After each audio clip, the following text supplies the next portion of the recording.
नमस्कार मित्रों, मैं नित्यानंद उपाध्याय आप सभी लोगों का विरासत की सुगंध इस चैनल में स्वागत करता हूं। जैसा कि हम लोगों का प्रयास रहता है, विरासत की सुगंध इस टीम का प्रयास रहता है कि आप लोगों के बीच में हम लोग कुछ नया लेके आएँ और अपडेटेड लेके आएँ। तो आज हम आप लोगों के बीच में लेके आए हैं वट सावित्री कथा। तो इस कथा का श्रवण करने से पहले मैं आप सभी लोगों से पुनः निवेदन करता हूं कि अभी तक अगर आपने हमारे चैनल को सब्सक्राइब नहीं किया है तो प्लीज़ सब्सक्राइब करें, लाइक करें। और कथा आपको कैसी लगी और कौन सी कथाएं आप चाहते हैं हमसे सुनना तो प्लीज़ कमेंट बॉक्स में डालें। आइए इस कथा को शुरू करने के लिए मैं आमंत्रित करता हूं पंडित शीलभद्र उपाध्याय जी को। वट सावित्री व्रत कथा। इस कथा को अंत तक जरूर सुनिएगा। ध्यान रखिए, कथा के बीच में ही, वैसे किसी भी कथा के बीच में ही उठकर जाना अच्छा नहीं माना गया है, इसलिए कथा को बीच में छोड़कर जाना नहीं चाहिए। आप ध्यान लगाकर, मन लगा करके सुनिएगा, तभी आपको इसके पुण्य फल की प्राप्ति हो सकती है। वक्रतुंड महाकाय सूर्यकोटि समप्रभा निर्विघ्नं कुरु मे देव सर्वकार्येषु सर्वदा। वट वृक्ष के मूल में स्नानादि नित्य कृत्य समाप्त कर चुकने के बाद शुद्ध आसन पर बैठकर कलश स्थापन कर शास्त्र विधि से आवाहित पंचदेवों की तथा विष्णु की पूजा कर 3 कुश और तिल और जल लेकर ओम नमो अद्य ज्येष्ठ मासे इत्यादि मूलोक्त संकल्प पढ़कर सोने, काठ या मिट्टी की बनी हुई प्रतिमा सावित्री की तथा ब्रह्मा की बनाकर अक्षत लेकर ओम नमो ब्रह्मणा सह सावित्री यह गच्छ यह तिष्ठ सुप्रतिष्ठिता भव इस मंत्र से आवाहन कर पाद्य, अर्घ्य, आचमनीय, स्नानीय, पुनराचमनीय जल को क्रम से ओम नमो ब्रह्मणा सह सावित्रै नमः इस मंत्र को पढ़ते हुए अर्पण करें। इस प्रकार अनुलेपन, सिंदूर, अक्षत, श्वेत वस्त्र, रक्त वस्त्र, पुष्प, बिल्वपत्र, पुष्पमाला, गंध, धूप, दीप, तांबूल, नाना विधि नैवेद्य आदि का अर्पण करते हुए विधिपूर्वक पूजा करें। अंत में आचमनीय जल समर्पित करें और हाथों में फूल लेकर और आरती एवं कपूर दीप को भी चढ़ाकर उनके सामने अर्पित करें और उसके बाद ओमकार देवी, ओंकार नाद करते हुए देवी कोई मंत्र पढ़ करके प्रार्थना करें। उसके बाद कथा सुनकर नृत्य, गीत, वाद्य आदि से सावित्री की प्रतिमा के समीप रात में जागरण करें और प्रातः काल होने पर स्नान आदि कृत्य से निवृत्त हो गंध, पुष्प व वस्त्रालंकार आदि से पूजन कर ब्राह्मण दंपतियों को भोजन करावें। उसके बाद उन दोनों के हाथ में पात्र स्थित सुपारी, नारियल का फल देकर दक्षिणा देकर उन्हें संतुष्ट करें और ओम नमो ब्रह्मणा आदि मंत्र बोलते हुए विसर्जन करें। फिर 3 कुश तिल जल से ओम नमो अद्य इत्यादि मंत्र पढ़कर दक्षिणा का संकल्प कर दोनों दंपतियों को दक्षिणा देकर स्वयं अपने बंधु बांधवों के साथ में भोजन करें। पूजा विधि के बाद अब आप लोगों के समक्ष वट सावित्री व्रत की कथा प्रस्तुत कर रहा हूँ। श्री गणेशाय नमः। वट सावित्री व्रत कथा। पार्वती जी ने कहा, हे देवताओं के भी देवता, जगत के पति शंकर भगवान प्रभास क्षेत्र में स्थित ब्रह्मा जी की प्रिया सावित्री देवी हैं। उनका चरित्र आप मुझसे कहिए, जिसमें उनके व्रत का महात्म्य हो और उनके संबंध का इतिहास हो एवं जो स्त्रियों के पातिव्रत्य को देने वाला सौभाग्यदायक और महान उत्कर्ष करने वाला हो। तब शंकर भगवान ने कहा, हे महादेवी, प्रभास क्षेत्र में स्थित सावित्री के असाधारण चरित्र को मैं तुमसे कहता हूँ। हे महेश्वरी, सावित्री स्थल नामक स्थान में राजकन्या सावित्री ने जिस प्रकार से उत्तम वट सावित्री व्रत का पालन किया, मद्र कहते हैं, उस देश में एक धर्मात्मा, सभी प्राणियों के हित में तत्पर रहने वाला, राजधानी तथा राज्य में रहने वाले प्रजाओं का प्रिय अश्वपति नामक राजा था, जो कि क्षमाशील, संतान रहित, सत्यवादी और इंद्रियों को वश में रखने वाला था। एक समय वह राजा प्रभास क्षेत्र की यात्रा के निमित्त वहाँ पर आया और विधिपूर्वक यात्रा करता हुआ सावित्री के स्थल पर पहुँचा। वहाँ पर उस राजा ने अपनी रानी के साथ इस व्रत को किया, जो सावित्री व्रत के नाम से प्रसिद्ध हुआ। सभी प्रकार की कामनाओं को पूर्ण करने वाला वह व्रत है। भूर्भुवः स्वः यानी भूलोक, भुवलोक, स्वर्लोक,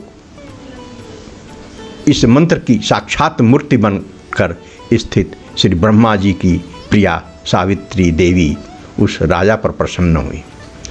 कमंडलों को धारण करने वाली वह सावित्री देवी दर्शन देने के बाद पुनः अदृश्य हो गईं और बहुत दिनों के बाद उसी राजा के यहाँ देवी के समान रूप वाली कन्या के रूप में उत्पन्न हुई। सावित्री की प्रसन्नता से प्राप्त तथा सावित्री की पूजा करने के बाद हुई, अतः राजा ने ब्राह्मणों की आज्ञा से अपनी उस कन्या का नाम भी सावित्री रखा। वह राजकन्या सावित्री साक्षात शरीर धारण की हुई लक्ष्मी के समान शोभित होती हुई बढ़ने लगी और धीरे धीरे सुकुमार अंगों वाली वह यौवनावस्था को प्राप्त हुई, जो अत्यंत सुंदर थी और स्वर्ण की प्रतिमा के समान दिखाई पड़ती थी। लोग उसे देखकर यही समझते थे कि यह कोई देव कन्या है।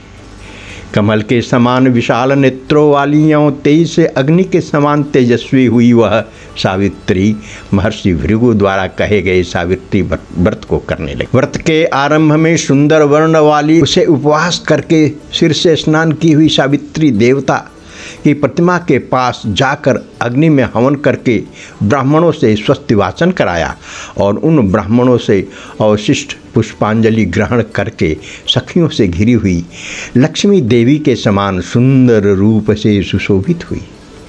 वरारोहा वह राजकन्या समीप में जाकर पिता के चरणों में प्रणाम कर प्रथम पुष्पांजलि को निवेदित कर हाथ जोड़कर राजा के पार्श्व में स्थित हुई। युवावस्था को प्राप्त हुई देखकर राजा ने उसके विषय में मंत्रियों से सलाह की और राजकन्या से कहने लगा, हे पुत्री, तुम्हें योग्य वर देने का समय आ गया है। मुझसे कोई तुम्हारे तेज से आकर्षित होकर तुम्हें मांगने के लिए भी नहीं आता और मैं भी विचार करने पर तुम्हारे आत्मा के अनुरूप वर को नहीं पा रहा। अतः हे पुत्री, देवताओं के निकट मैं जिस तरह निंदनीय न हूँ वैसा तुम करो। मैंने धर्मशास्त्रों में पढ़ा और सुना भी है कि यदि पिता के गृह में रहती हुई विवाह के पहले ही जो कन्या रजोधर्म से युक्त हो जाती है वह शूद्रा के समान समझी जाती है तथा उसके पिता को ब्रह्महत्या के समान पाप लगता है। इसलिए हे पुत्री, मैं तुमको भेज रहा हूँ कि तुम स्वयं अपने योग्य वर ढूंढ लो। वृद्ध मंत्रियों के साथ शीघ्र जाओ और मेरी बात को मानो। इसके बाद जैसा कहते हैं वैसा ही होगा। ऐसा कहकर सावित्री घर से निकलकर राजर्षियों के रम्य तपोवनों की ओर चल पड़ी और वहां पहुंचकर माननीय वृद्धजनों को प्रणाम कर सभी तीर्थों और आश्रमों में जाकर पुनः मंत्रियों के साथ सावित्री अपने गृह पर आ गई और वहां पर पिताजी के समक्ष देवर्षि नारद को बैठे हुए देखा। आसन पर बैठे हुए नारद जी को प्रणाम कर मुस्कुराती हुई जिस कार्य के लिए वन में गई थी सारी कथाएं उनसे कहने लगी। सावित्री बोली, हे देवर्षि नारद, शाल्व देश में धर्मात्मा द्युमत्सेन नाम से विख्यात एक क्षत्रिय राजा हैं, जो दैववश अंधे हो गए। उस समय उनको छोटा सा एक बालक और उसकी माँ थी। ऐसे समय में अवसर पाकर उनका पूर्व बैरी रुक्मी नामक एक सामंत राजा ने उनसे राजपाट छीन लिया। अतः वह आर्य द्युमत्सेन छोटे बच्चे को साथ लिए अपनी स्त्री के साथ जंगल की ओर चल दिए। उनका वह पुत्र वन में ही बड़ा होकर धार्मिक सत्य बोलने वाला है, अतः अपने अनुरूप पति समझकर मैंने उसे मन से वरण कर लिया। यह सुनकर नारद जी ने कहा, हे राजन, सावित्री ने यह बड़ा कष्टप्रद कार्य कर डाला। बाल बुद्धि होने से इसने केवल गुणवान समझकर सत्यवान को वरण कर लिया। उसका पिता सत्य बोलता है, माता सत्य बोलती है और वह स्वयं भी सत्य बोलता है। इससे उसका नाम मुनियों ने सत्यवान रखा है। उसको नित्य अश्व यानी घोड़े प्रिय हैं। वह मिट्टी के घोड़े बनाया करता है तथा चित्र में भी घोड़ों को लिखता रहता है। इससे उसे चित्राश्व भी कहते हैं। सत्यवान दान और गुण में रंति देव के शिष्य के समान है। ब्राह्मणों की रक्षा करने वाला सत्यवादी तथा औशीनर शिवी के समान है। ययाति के समान उदार, चंद्रमा के समान देखने में प्रिय लगने वाला, रूप में दूसरे अश्विनी कुमार के समान और द्युमत्सेन के समान बलवान है। किंतु उसमें केवल यही एक दोष है, दूसरा कोई नहीं। कि सत्यवान आज से ठीक 1 वर्ष पर क्षीणायु हो जाने से देह त्याग कर देगा। इस प्रकार नारद जी की बात सुनकर राजकन्या सावित्री ने राजा से कहा, राजा लोग किसी से एक बार कोई बात कहते हैं, ब्रह्मवेता ब्राह्मण एक ही बार कहते हैं और एक ही बार कन्या दी जाती है। ये तीनों कर्म एक ही बार किए जाते हैं, बारंबार नहीं। दीर्घायु हो अथवा अल्पायु, गुणवान हो अथवा निर्गुण, वर को एक बार वरण कर लिया और दूसरे वर को वरण नहीं करूँगी। पहले मन से निश्चय करके बाद में उसे वाणी द्वारा प्रकट किया जाता है, पुनः उसके बाद कर्म द्वारा किया जाता है। इससे प्रत्येक कार्य में मन को प्रमाण माना जाता है, अर्थात मन के विरुद्ध कार्य नहीं किया जाता। नारद जी ने कहा, हे राजन, यदि आपको इष्ट हो तो अपनी पुत्री सावित्री का कन्यादान निर्विघ्नता के साथ शीघ्र कर डालिए। ऐसा कहकर नारद जी आकाश मार्ग से स्वर्गलोक चले गए।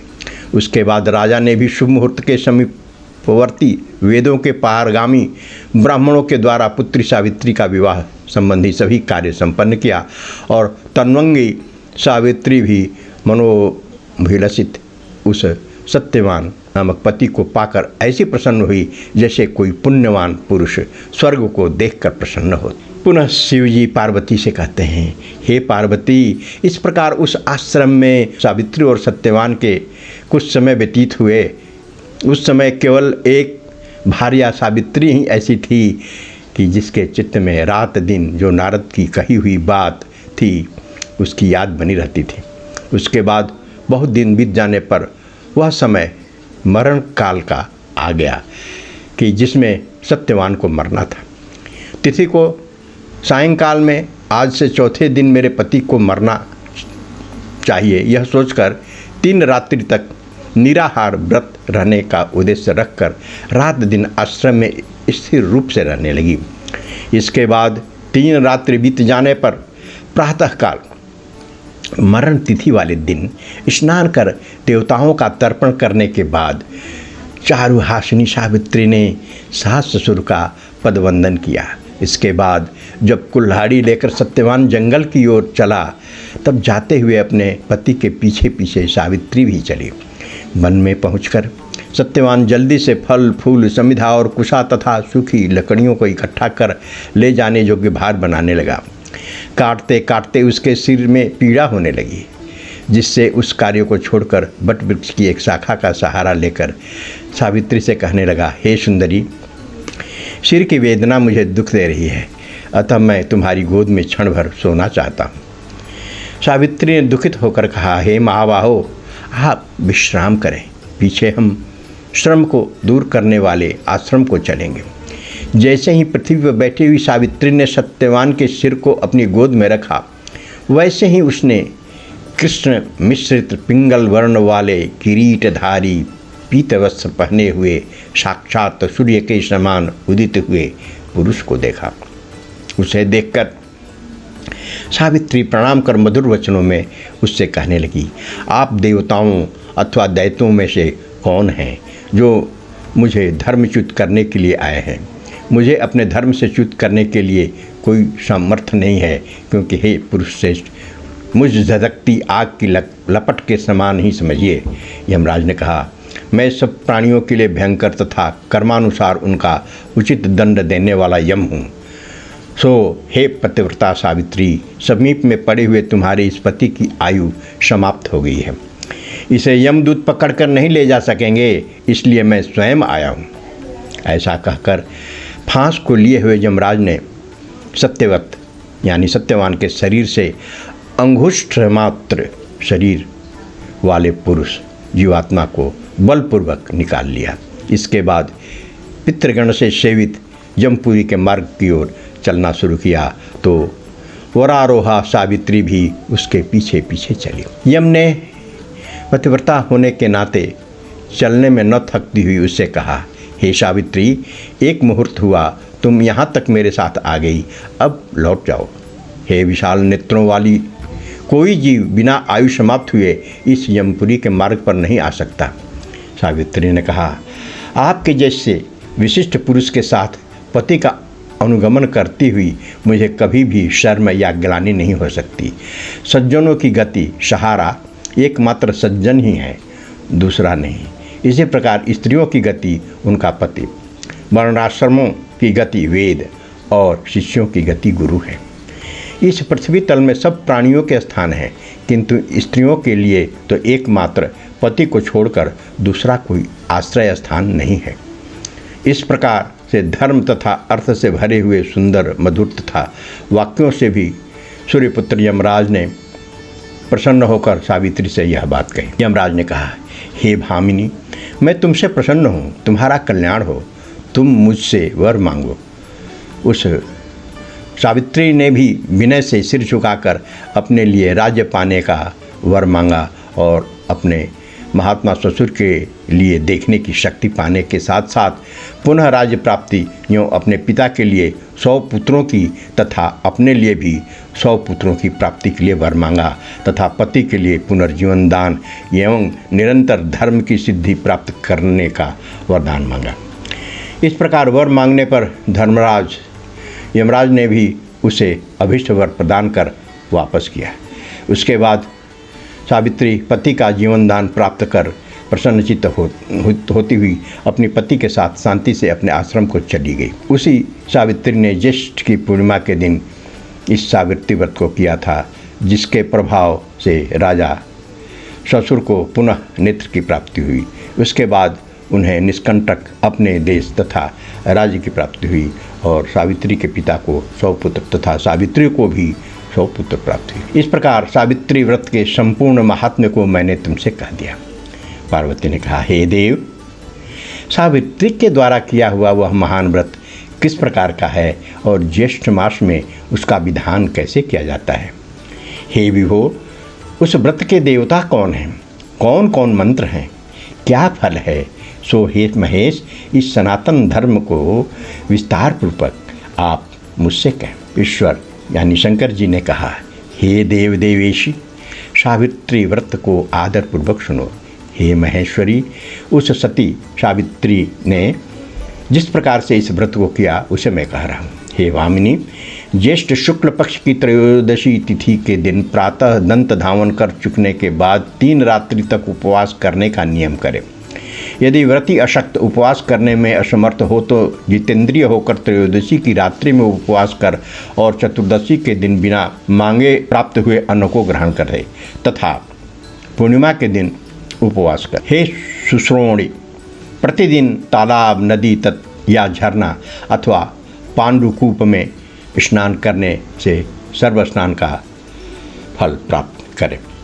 हे यशस्विनी, विशेष करके पूर्णिमा में सरसों और मृत्तिका मिश्रित जल से स्नान करना चाहिए। 64 रुपये अटने लायक पात्र में बालू भरकर अथवा यव, शाली धान्य, तिल आदि भरे। फिर 2 वस्त्र के टुकड़ों से वेष्टित बांस की डलिया में सब अवयवों से सुशोभित स्वर्ण या मिट्टी अथवा काठ की बनी हुई सावित्री की प्रतिमा को रखकर उसमें सावित्री के लिए 2 लाल वस्त्र देवे तथा ब्रह्म की प्रतिमा के लिए 2 सफ़ेद वस्त्र देवे।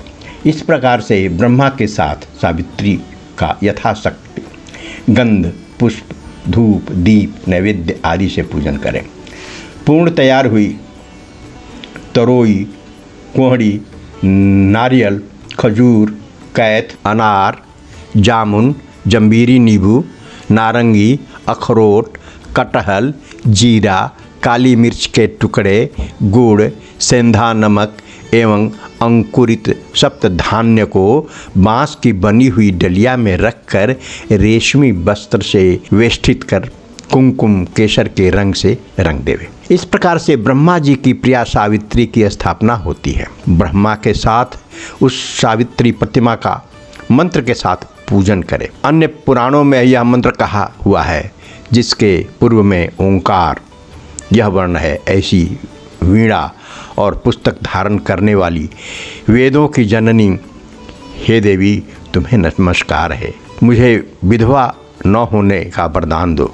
इस प्रकार से विधिवत पूजन करके वहाँ पूजा स्थल पर रात्रि जागरण की विधि करावे।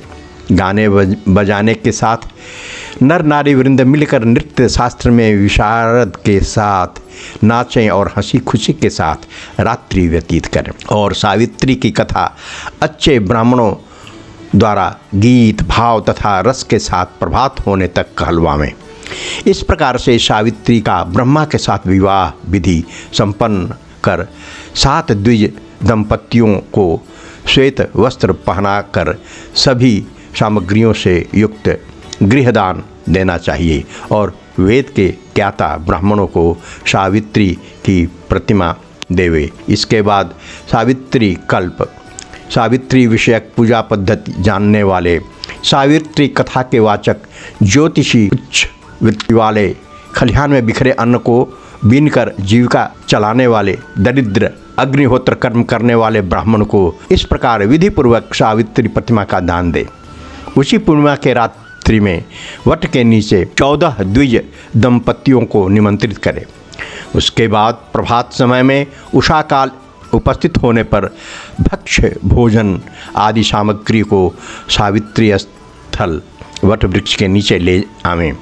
बुद्धिमान जन पवित्रता के साथ पाक बनाकर और उसको यत्नपूर्वक रक्षा करके गृहिणी युक्त निमंत्रित ब्राह्मणों को बुलाकर उस सावित्री के पूजा स्थल में उनका पैर धोकर उन सबों को बैठावे। हे देवी, सावित्री के समक्ष उन द्विज दंपतियों को भोजन करावे। इस संसार में उन सबों को भोजन कराना मानो मुझे भोजन कराना हो जाता है, इसमें कोई संदेह नहीं। जो दूसरी बार सावित्री के समक्ष द्विज दंपतियों को भोजन कराता है वह मानो केशव भगवान को भोजन कराता है, जिससे प्रसन्न होकर वर देने वाले भगवान विष्णु उन्हें अभिष्ट वर देते हैं। तीसरी बार भोजन कराने पर सावित्री के सहित ब्रह्मा का भोजन कराना हो जाता है। वहाँ सावित्री के समक्ष एक एक बार भोजन कराना कोटि कोटि बार भोजन कराने के समान समझा जाता है। हे महादेवी, सावित्री के पूजन स्थल वट के नीचे 18 प्रकार के षट्रस भोजन बनाकर देवी सावित्री के समक्ष द्विज दंपतियों को खिलाने से उनके कुल में कोई स्त्री न विधवा, न बंध्या, न अभागिनी, न कन्या मात्र को पैदा करने वाली तथा न अपने पति को अप्रिय लगने वाली ही होती है और असत्य आदि नारियों के प्रसिद्ध दोष कभी उनके कुल की स्त्रियों में नहीं होता। इसलिए हे देवी, विशेष यत्न के साथ सावित्री देवी के आगे कड़वा तीता से रहित ही भोजन देना चाहिए। उस समय स्त्रियों को खट्टा और क्षार पदार्थ युक्त भोजन कभी नहीं कराना चाहिए, बल्कि 5 प्रकार के मधुर, हृदय को प्रिय लगने वाला तथा सुंदर रीति से पकाए हुए अन्न का ही भोजन कराना चाहिए। घृत से पूर्ण और अधिक दूध में पके हुए पुए बनाएं और दूसरे पुए ऐसे बनाएं जो वर्ती सेवई के रूप में शोक हरने से अशोक वर्तिका नाम से प्रसिद्ध है। तीसरे पुए खजूर के बने हुए होने चाहिए। चौथे गुड़ और घृत से युक्त संज्ञाओं के रूप में होने चाहिए। जो स्त्री इन सबों को दान करती है वह स्वयं खाती है। वह पुरुषों के लिए आह्लादकारिणी एवं स्त्रियों के लिए अत्यंत प्यारी, धन धान्य तथा बहुत बड़े कुटुंब वाली होती है। पुओं के दान से उसके कुल में ज्वर, संताप और किसी प्रिय के वियोग का दुख नहीं होता है। अशोक वर्तिका के दान से 21 पीढ़ी तक उसका कुल बहुओं, लड़कों, अनगिनत दास दासियों से भरा रहता है और जो स्त्रियां पूड़ियों को देती हैं उनके कुल में बहुओं के साथ साथ लड़कियां भी उत्तीर्ण होती हैं। शिखरण का दान करने वाली युवतियों को उक्त सभी फल प्राप्त होते हैं, इसमें कोई संदेह नहीं। मोदकों यानी लड्डुओं के दान से उसका संपूर्ण कुल सब प्रकार की सिद्धियों से भरा पूरा रहता है, ऐसा पितामह ब्रह्मा जी का वचन है। हे देवी, 8 वर्ष की गौरी कन्याओं को भोजन कराने से यह विशिष्ट फल होता है कि वह जन्म जन्म में सौभाग्यशाली, पुत्रिणी, पतिव्रता, धन की वृद्धि से सुशोभित, सहस्रों को भोजन कराने वाली होती हैं। मुख्य पान, पीने योग्य पदार्थ जो हृदय को प्रिय लगने वाले और मधुर हों, जैसे द्राक्षापान, अंगूर का शरबत, गुड़ से युक्त इमली का पान, खांड से बने मीठे शरबत, इसके अतिरिक्त अन्य जो भी योग्य वर्ण सुगंधित पान हों उन्हें द्विज दंपतियों को पिलाना चाहिए। विधिपूर्वक पूजन करके उन द्विज दंपतियों को वस्त्र आदि, धोती, साड़ी, कंचुकी आदि पहनाकर, कुमकुम आदि सुगंधित वस्तु का लेप शरीर में लगाकर, फूल माला से अलंकृत कर तथा गंध धूप से पूजन करके अंत में नारियल देना चाहिए और उन द्विज दंपतियों के आँखों में अंजन और मस्तक में सिंदूर लगाकर मनोहर, सुवासित और कोमल सुपारियों को पात्र में रखकर उनके हाथ में देने के बाद प्रणाम कर उनका विसर्जन कर दें। अंत में इस कृत्य से निवृत्त होकर बंधुओं, बालकों के साथ स्वयं भोजन करें। यदि पूजन स्थल में भोजन न कर सकें तो घर जाकर भोजन करना चाहिए, जिससे देवी प्रसन्न हो। इसी प्रकार से अपने घर जाकर पिंडदान पूर्वक पितरों का सविधि श्राद्ध करना चाहिए। ऐसा करने से उनके पितृगण ब्रह्मा के एक दिन 4 अरब 32 करोड़ वर्ष तक संतुष्ट बने रहते हैं। तीर्थ में 8 गुना पुण्य अपने घर में दान देने से होता है, क्योंकि द्विजातियों द्वारा किए हुए श्राद्धों को नीच जन नहीं देख पाते। अतः एकांत गृह में गुप्त रूप से पितरों का श्राद्ध करना उचित होता है। नीच के देखने मात्र से ही वह श्राद्ध निष्फल हो जाने से पितरों को नहीं प्राप्त हो पाता है। इसलिए जहाँ तक हो सके प्रसन्नतापूर्वक श्राद्ध को गुप्त रूप से करना चाहिए, क्योंकि पितरों को तृप्ति देने वाले ऐसे ही श्राद्ध को ब्रह्मा जी ने स्वयं बताया है। पूर्वोक्त गौरी कन्या का भोजन कराना आदि जो क्रियाएं हैं वे उत्सर्ग कहलाती हैं और मनुष्यों को कृत्य प्रदान करने वाली होने से राजसी कही जाती हैं। अपना हित चाहने वाले व्यक्तियों को कहे हुए ये दान सदा देने चाहिए।